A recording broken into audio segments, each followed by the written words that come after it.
2024 সালে যে নির্বাচন হচ্ছে তাতে ভারতীয় জনতা পার্টির অর্থাৎ যে জোট তৈরি হয়েছে সেই জোট 213 থেকে 215 আসন পেরাতে পারবে না।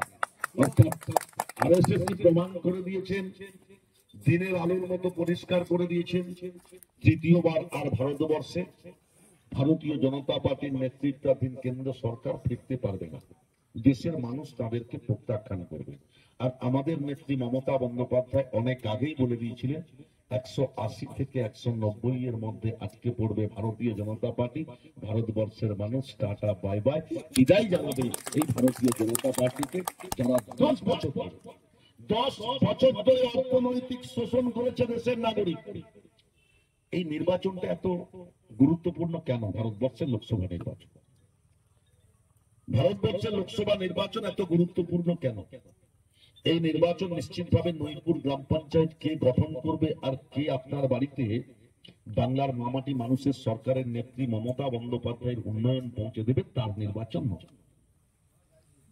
বাংলায় কে সরকার তৈরি করবে, 75টা প্রকল্প আপনার বাড়িতে পৌঁছে দেবে তার নির্বাচন।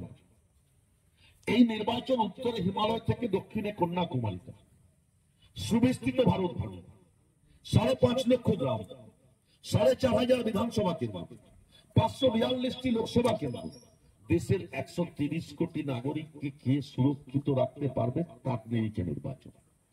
কে ভারতবর্ষের সংবিধানকে রক্ষা করতে পারবে তার নিরিখে নির্বাচন। কে ভারতবর্ষের সার্বভৌমত্ব অখণ্ডতাকে রক্ষা করতে পারবে তার তাগিদে নির্বাচন। অর্থাৎ দেশকে রক্ষা করার নির্বাচন হচ্ছে লোকসভা নির্বাচন। আগামী 5 বছর ধরে কোন রাজনৈতিক দলের নেতৃত্বরা, আমি দায়িত্বের সাথে বলছি, আপনারা আরটিআই করুন, উপযুক্ত তথ্য দেন। নইপুর অঞ্চল, এই গ্রাম পঞ্চায়েত যদি কোনো ধরনের দুর্নীতি করে থাকে, কাঁথি লোকসভা কেন্দ্র থেকে আমরা প্রার্থী প্রত্যাহার করে নেব, আপনাদেরকে ওয়াকাওয়ার দিয়ে দেব। এত বড় কথা দায়িত্বের সাথে বলছি। ওরা নির্লজ্জ, ওদের কোনো লজ্জা নেই।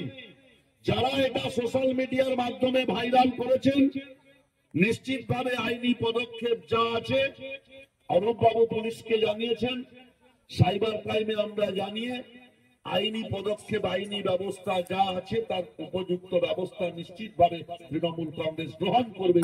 এই ধরনের অপপ্রচারকে আজকে যারা তৃণমূল কংগ্রেসকে চোর বলছে, ভারতীয় জনতা পার্টি যে বন্ধুরা করছেন, আপনারা কবে সাধু হয়ে গেলেন?